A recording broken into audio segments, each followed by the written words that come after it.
Plan na samo pływanie był bardzo prosty, ponieważ chciałem ukończyć je w okolicach godziny 5 i były 4 okrążenia, dlatego wiedziałem, że aby ukończyć pływanie w założonym czasie, mogę sobie ustawić autolap na 16 minut i jeżeli wszystko będzie zgodnie z planem, to po ukończeniu pływania powinienem pojawić się w strefie T1 z czasem około godziny 5 minut.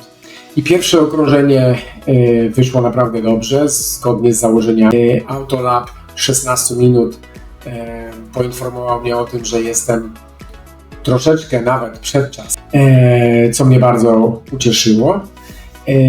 I wtedy na okrążeniu drugim zaczęła się górka, ponieważ jeszcze do wody wchodzili zawodnicy, którzy byli jednymi z ostatnich, czyli ci wolniejsi pływacy, którzy bardzo często pływali żabką i wtedy manewrowanie na trasie pływackiej stało się bardzo trudne, ponieważ było bardzo gęsto.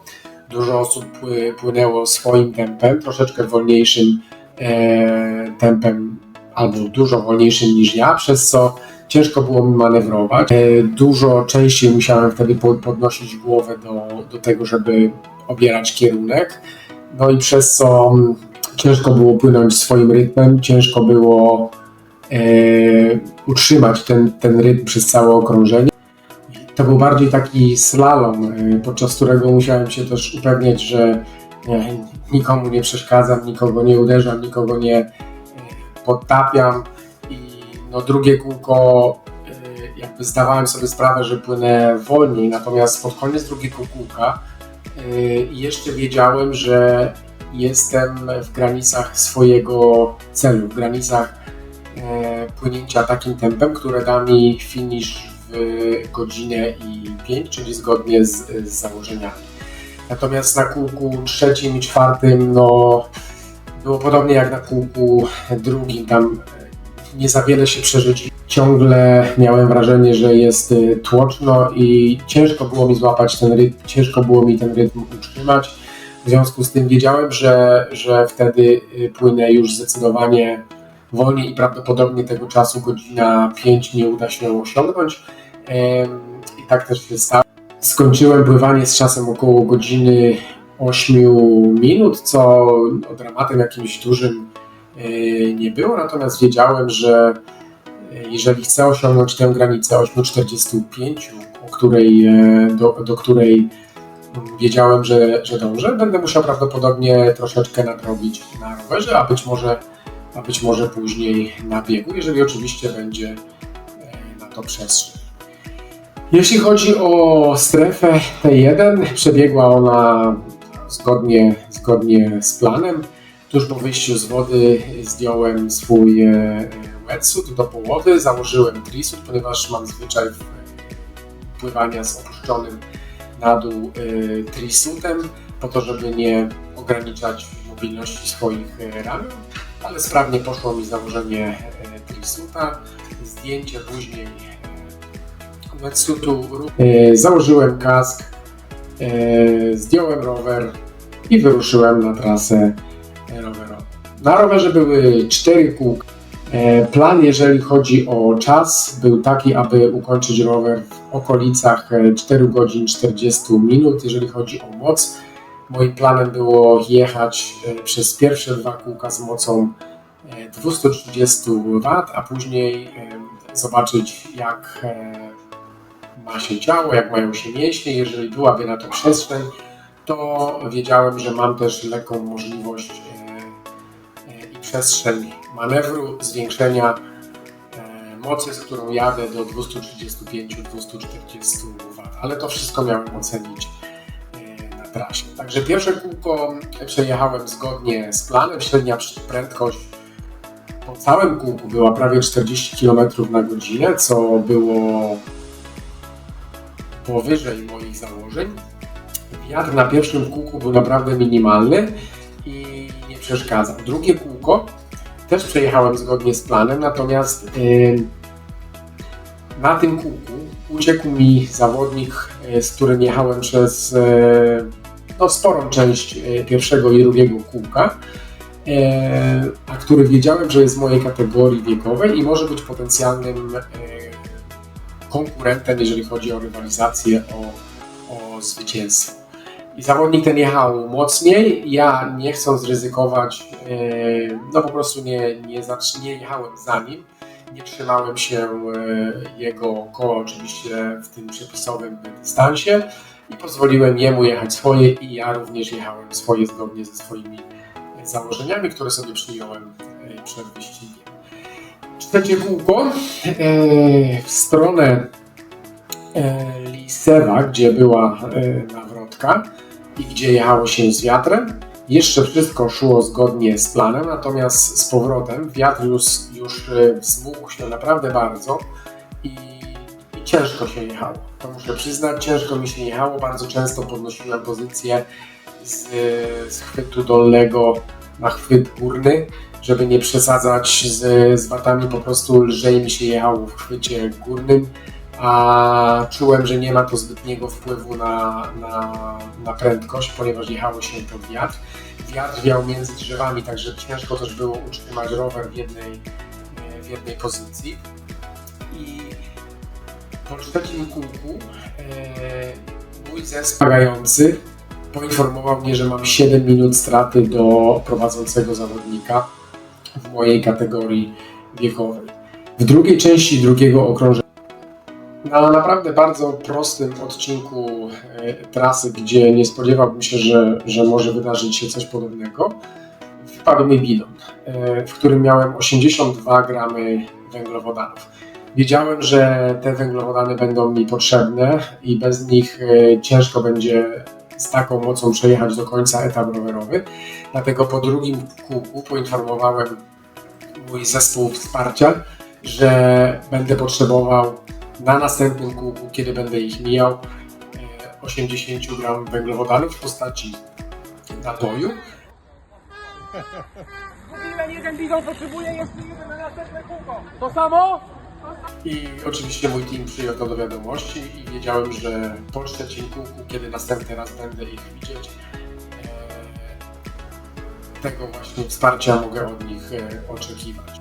I trzecie okrążenie z wiatrem do miejscowości Lisewo, gdzie usytuowany był nawrót. Jeszcze wszystko było w porządku, jechało mi się naprawdę dobrze, utrzymywałem waty i prędkość zgodnie z założeniem, natomiast w stronę powrotną do Malborka zacząłem czuć się dziwnie i na pewno nie sprzyjał wiatr, który na powrocie okrążenia wiał prosto w twarz i ciężko było mi, utrzymując dane waty, osiągać prędkość taką, jakbym chciał, co jest oczywiście zrozumiałe, kiedy wiatr wieje ci w twarz, ale zacząłem bardzo często się na siedzeniu wiercić, co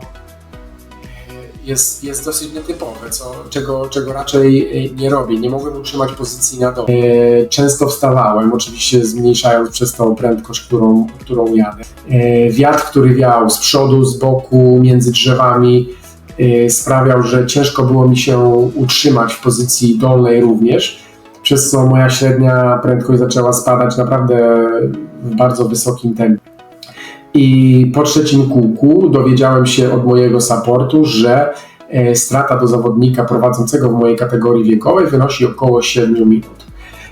Po trzecim okrążeniu otrzymałem brakujące węglowodany, było ich około 80 gram.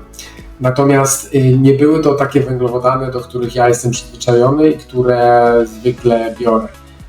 Moimi sprawdzonymi produktami podczas wyścigu są produkty marki Tutu Sixers, a te, których używam podczas wyścigu, to napój Sub9 oraz żele Espresso High Energy. A po trzecim kółku, oczywiście z powodu takiego, że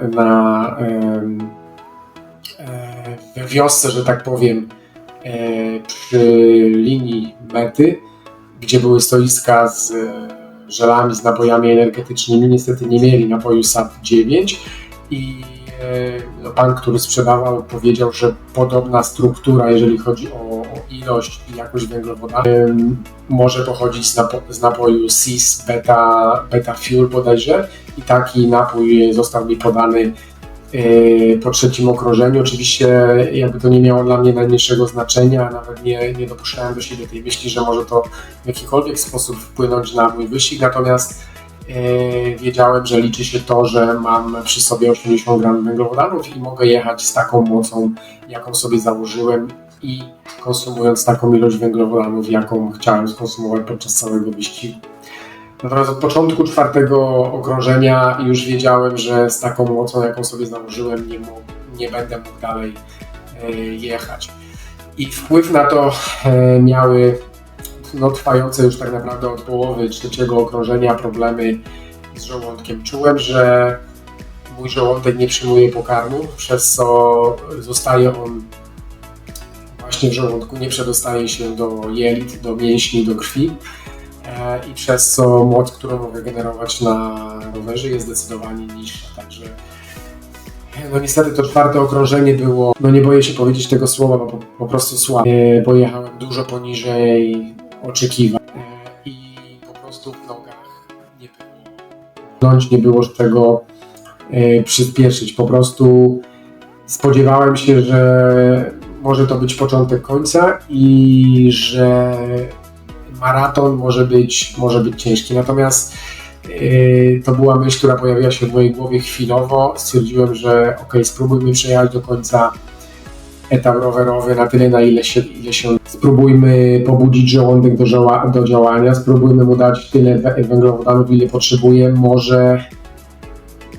Może coś się zmieni na tym etapie, może kiedy intensywność troszeczkę zmaleje, ten żołądek zacznie pracować i zobaczymy, co się wydarzy na biegu. Także ukończyłem rower z czasem bodajże 4,54, także też sporo poniżej oczekiwań. I wtedy też również wiedziałem, że mam około 13 minut straty do